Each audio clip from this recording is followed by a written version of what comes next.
So you're thinking about living in a van full time, maybe for years, perhaps forever. You're in luck. This video, we are going to deal with exactly that topic.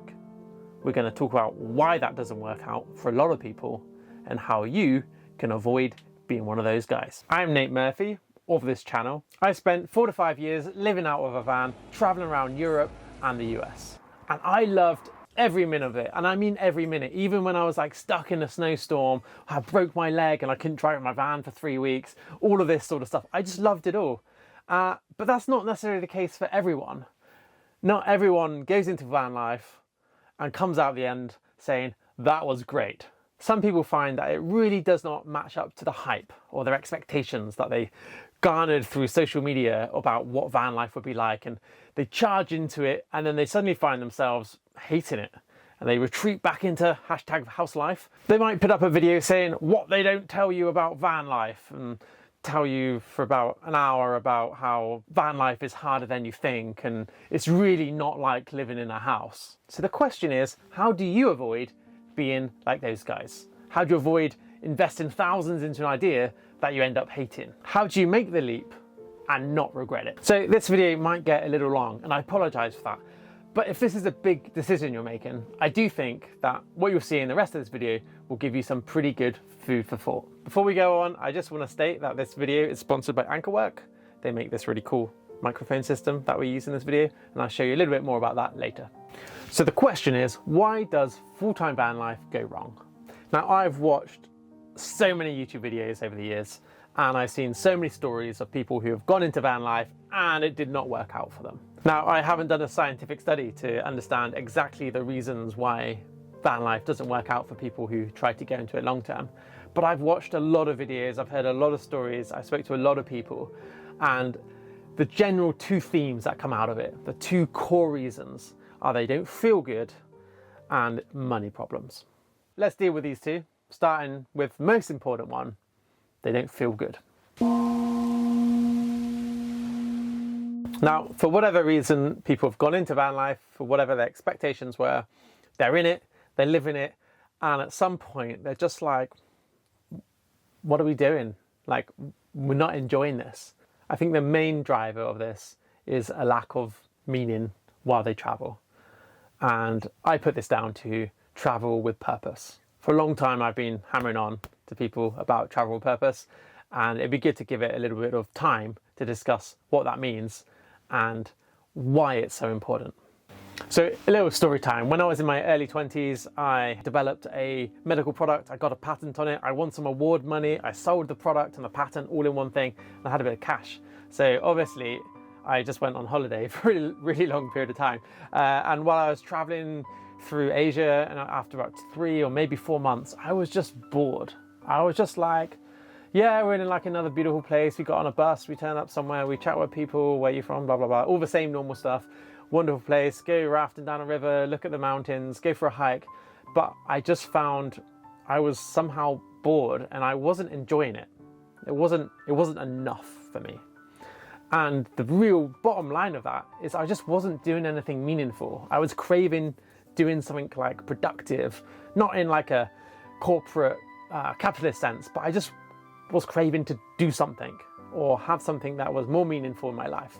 10 years later, I'm traveling full time for years, and I never even for a minute had that feeling of what am I doing, I'm bored, or this is somehow an empty experience. And the reason was I was traveling with a real and well-defined purpose. Now, I think there's a real difference between a holiday and long-term travel, and a lot of people get this conflated and it leads to problems further down the road.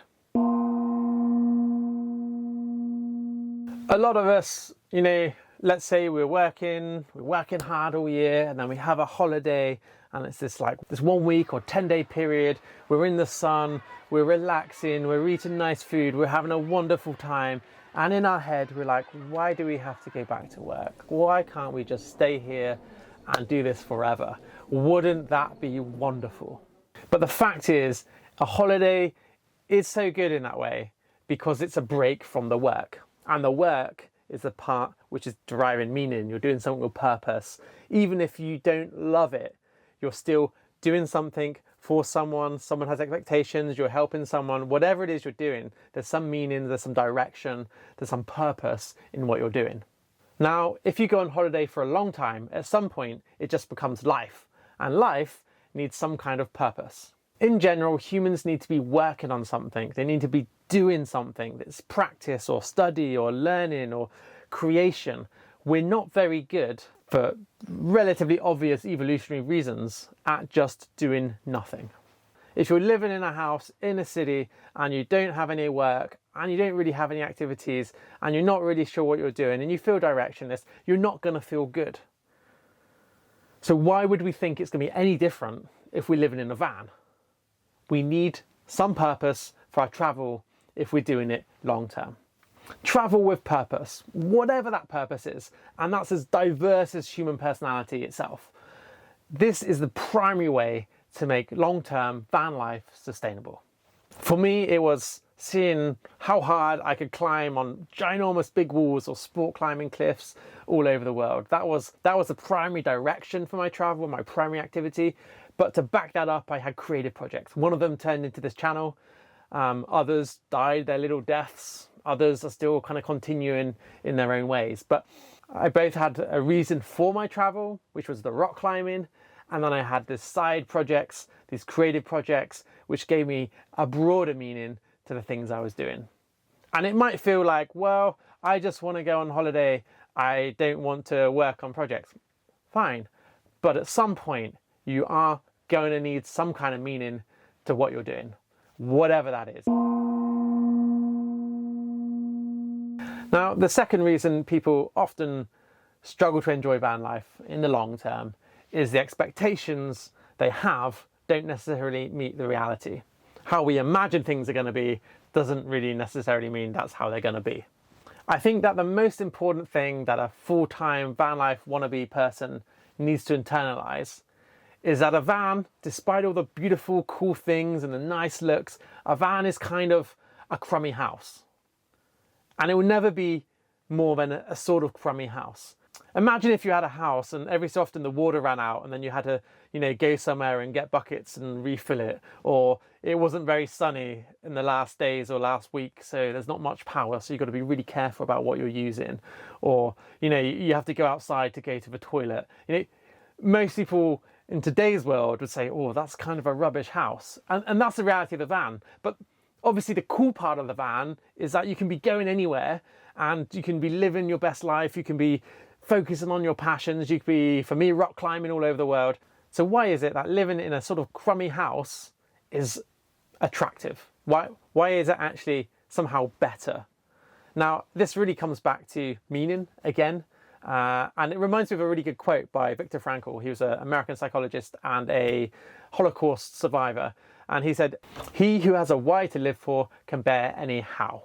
Now, it's hard to imagine sacrificing your home comforts for like a really weak reason or no reason. So if you're traveling around in a van and you have a reason to travel around in a van, you're focusing on your passion, your hobby, photography or climbing or reading or whatever it is, you have a reason for it, you have a purpose, you have a why, then you can deal with a how because it's incidental. It's like, well, this is just the small price I pay to do this thing, which I really care about. And this is like, yeah, it's a bit inconvenient, but I really care about this thing.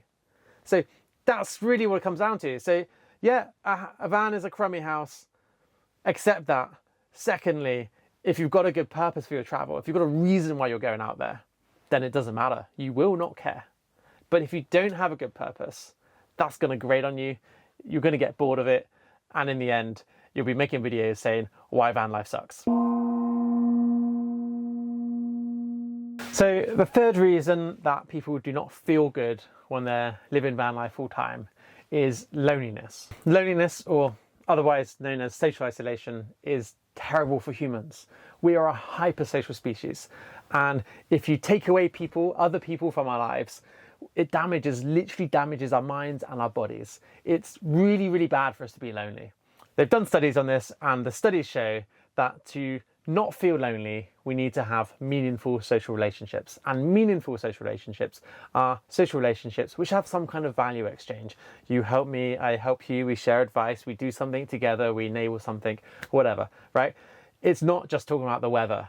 And the likelihood is that if you just meet someone who the only thing in common you have is that you both bought a van and went out on the road, it's probably going to be hard to build that deep, meaningful, cooperative relationship. If you meet someone out on the road and you both bought a van to pursue X, like activity or sport or hobby or passion or hiking or whatever it is, then suddenly you've got a common activity you can do together. You have something you can share. You have knowledge that you can help each other with. Like, it's somehow much more likely that you're going to find social connections which are of more value than just loose, oh, we happen to be both living in a van. So for me, when I was traveling for years, full-time in a van, my purpose was trying to climb really hard things on big rock faces. And every time I go to a climbing destination, there are other climbers. It's like an instant community. We all sort of have something in common.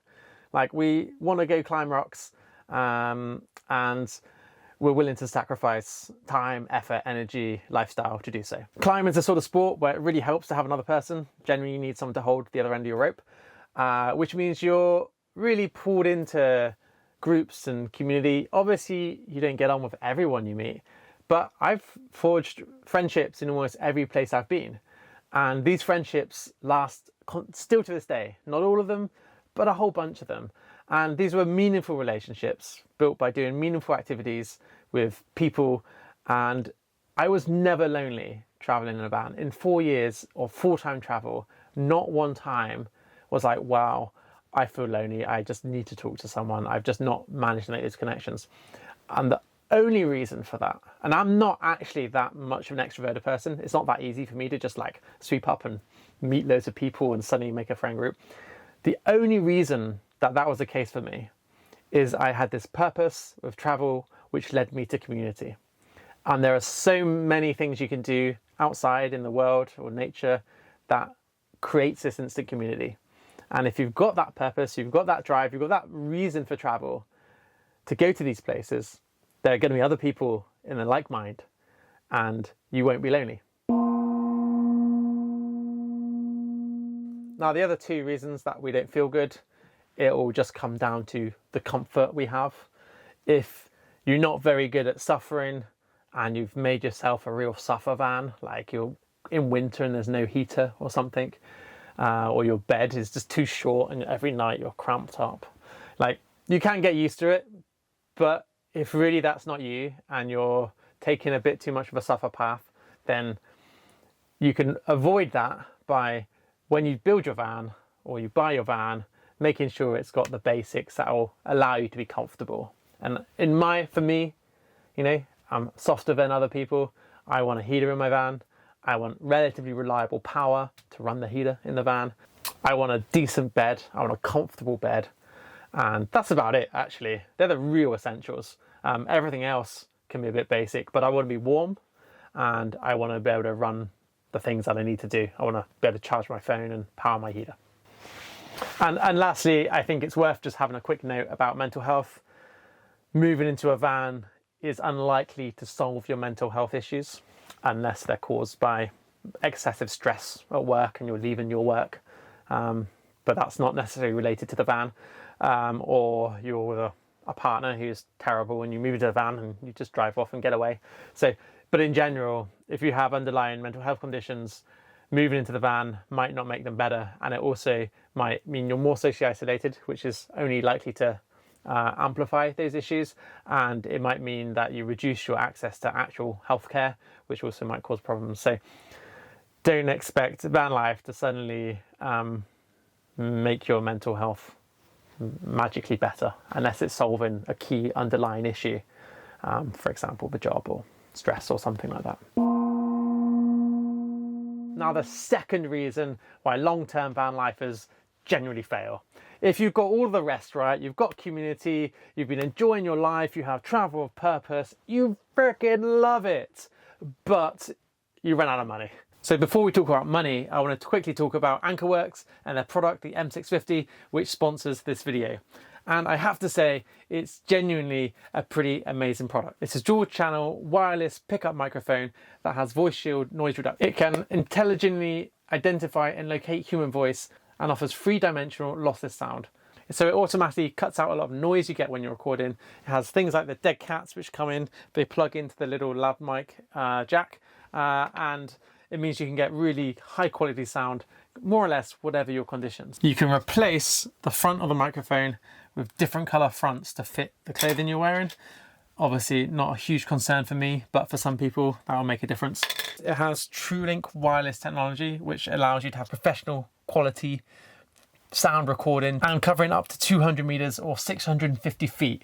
Now I can film in quite complicated environments and at a really big distance. Now I'm just gonna run over. Now you can't see, but I'm running up the steps on the other side of the building.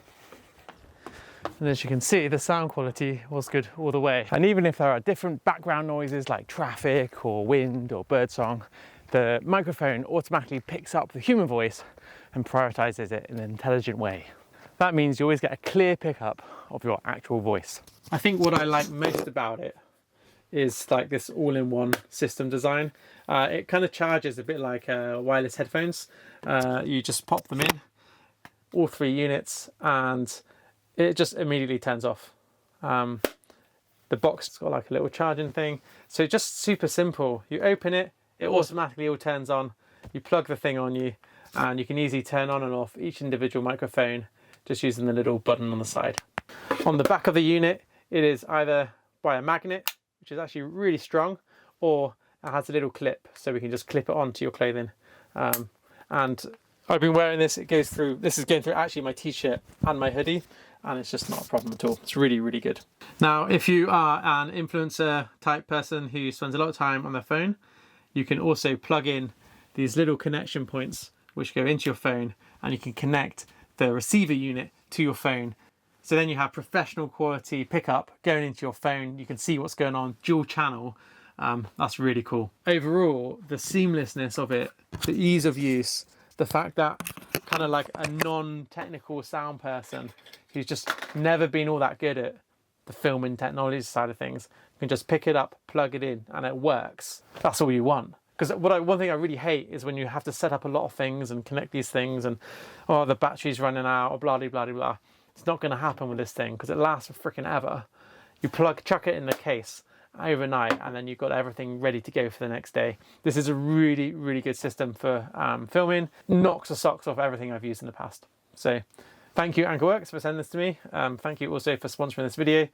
I am really happy with this product. Now we're going to talk about the other reason why long-term van life typically fails, and it's down to money problems. You know, imagine you've got your travel with purpose, you've got community, you're traveling around, you love it, but you've gone broke and you basically need money. So what can you do? You can go back to the thing you know, you get the job you had before, or find some work and you earn money, and then maybe you go off and have another round. So long-term van life, especially if you're trying to do full-time van life, we need to think about financial planning. We need to think about, okay, we have so much money that will last so much time. And sometimes people's budgets don't necessarily match their behavior. So managing this is one aspect, and also how to make money on the road, how to plan for that, and how to manage your expectations about how easy that's going to be and how long that might take. When I left London to travel full-time, to focus on climbing, to focus on one of my passions, I saved quite a lot of money in order to do so. I had the option to put that as a deposit for a house, but millennial life, you're like, man, that is such terrible value for money. I will actually just go on holiday and live in a van instead. So that's what I did. One, I wanted to have the time to focus on my hobby, on rock climbing, to see how far I could push it and what improvements I could get in that period if I just focused on it. And the other side project was, how could I potentially make living outside of the city or being location independent, digital nomad, however you want to call it, I wanted to see if I could make that a reality. Now, to go from zero to making money can take a little bit of time. Like it's hard to switch your career and suddenly, ooh, now I've got decent cash flow coming in. The easiest way to make money is to get a job. By far the easiest way is just to get a job, because you turn up, you get paid. Whereas if you want to start something which is maybe like an online business or build up like a freelancing thing, well, it takes a bit more time because it requires you to build up like a profile, a portfolio, or contacts and clients. That takes time to build up. So for me, my 3-year runway was both 3 years to focus on my climbing, but also 3 years to work on ideas that hopefully maybe by the end of it means I don't have to go back. Now there's 2 parts of this. One of it is minimizing your expenses. Keep your life costs down. I found it personally very easy. I was trying to like climb destinations. You're in the mountains. There's not really much to spend money on anyway. You buy your food, you go in the mountains. Maybe there's a place which sells pizza every so often. And that enabled me to have a budget. Even though I was traveling to America doing big wall climbing or Asia, my average budget every month was like £1,000, so like $1,200, something like that. And that includes all the van life part was the super cheap part. Flying somewhere and doing some big adventure climb was the expensive part. Now, if I was only living in the van and only going climbing, where you spend 1 month somewhere and then you move when the weather changes, 1 month somewhere else, I could probably live on like €400, dollars-ish a month, easily. You really have to be realistic about what your budget's going to look like. And when you're traveling, you're going to have to keep a tab on it. You can't just ignore it. If you've got a finite amount of money and it needs to last a certain amount of time, you've got to budget, or else you're going to be going home way before you need to. So think about how much you need, what's your daily spend. And if you're not very good at budgeting, try and build the discipline of like just monitoring it every day. Write down exactly what you spent. Just put it in a piece of paper in a notebook and just write down every day what you spend your money on, which sounds tedious and boring, but it's actually an exercise that will help you think about every time you spend money, and it will give you a continuous picture of where your money's going. If you do that, the likelihood is you'll stay on budget. If you just throw caution to the wind and forget about it, the likelihood is that you won't stay on budget. There's a saying, what gets measured gets managed. If you're not measuring it, you don't manage it. It's also well worth having a bit of an emergency fund if you're traveling full-time van life. Things go wrong. Could be a medical emergency. Could be a major thing goes wrong with your van. There's a lot of reasons why suddenly you need a chunk of cash. And if you don't have that chunk of cash, well, you're driving home to get that job because you've just run out of money. So consider having some kind of emergency fund. I would say minimum 5,000, something like that, ideally. And I'm totally aware that for some people, that's just, they can save that and they can go away for the year. Perfect, do that. But if you can, and you're thinking about the long-term sustainability, you want to live in your van long-term, have a chunk of cash which you can dip into if you need to, an emergency fund, because that will give you the resilience to keep going. If you're, as I mentioned earlier, if you're thinking about traveling on the road and making money as you travel, then the earlier you start that process, the better. The earlier you start opening that freelance profile and trying to do a little bit of work and clients, the better. Much easier to start it, 6 months before you start hitting the road and get things going and have some people established than when you've got all the distractions of your hobbies and your fun life around you. So the earlier you start that and build that up, or start playing with ideas that might make money, the better. The last thing I would say is long-term van lifers. People are saying, well, I'm in this for 15, 20 years, no problem. You just also have to think about the long-term finances. At some point, you're going to want to stop working. At some point, you might want to live in a house. Van life is an amazing way to spend very small amount of money. And if you're earning reasonably well, you can save an enormous percentage of your income, which could set you up brilliantly well. So learn the stuff, compound interests. There's the whole FIRE, financial independence, retire early sort of systems and schemes and forums. They can teach you way more than I can in this video.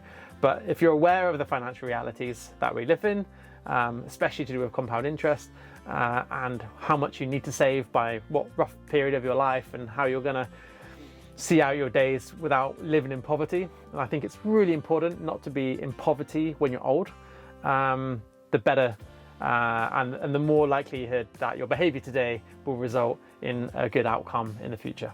Now, if you have more ideas, more thoughts, feel free to chuck them in the comments if you have experiences about full-time van life and this chimed with you, or you have other ideas. Put them in the comments. I love to hear what people have to say. But otherwise, I think to sum up this video, really, it's travel with purpose and just being conscious about finances and budgeting and keeping on top of it. If you are conscious of those and you really think about them and you structure your van life with those in mind, there's a pretty high chance that you do that long-term van life, you'll do full-time van life, and you'll freaking love it.